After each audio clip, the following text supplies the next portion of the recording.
There's a lot of competition for this, but I'm pretty sure I've heard the actual stupidest thing I've ever heard said about Jesus. If Jesus Christ was alive today, he would be called a groomer, he would be called woke, and he would be called a socialist. There it is, people. Ding, ding, ding. What have we got for him, Johnny?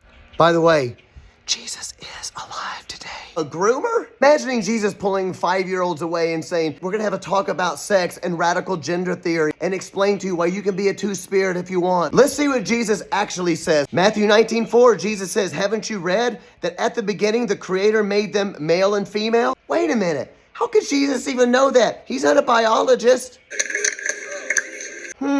What about woke? Will we have called Jesus woke? The problem with wokeness is not that people want to help the needy and the poor. In fact, that's what we're supposed to do. The problem with Christian wokeness is they believe the mission of God was one of political and economic liberation. Economic disparities is not your number one problem in this world. Sin is your number one problem in this world. Woo, that's good preaching. I know. For instance, in the book of John, chapter 6, the day after Jesus fed the 5,000 people, they all came back. Why? Because they wanted more of that bread. Verse 32, Jesus says to them, truly, truly, I tell you, it was not Moses who gave you the bread from heaven, but it is my Father who gives you the true bread from heaven. The bread of God is he who comes down from heaven and gives life to the world. Of course, Jesus cared about the poor and the needy, but mainly he was not concerned about feeding their bodies. He was concerned about feeding their souls. Wokeness says your number one problem is political oppression, being oppressed by the world, being oppressed by inequities, oppressed by blah, blah, blah. Fill in the blank. Next, was Jesus a socialist? Oh, the old Jesus was a socialist.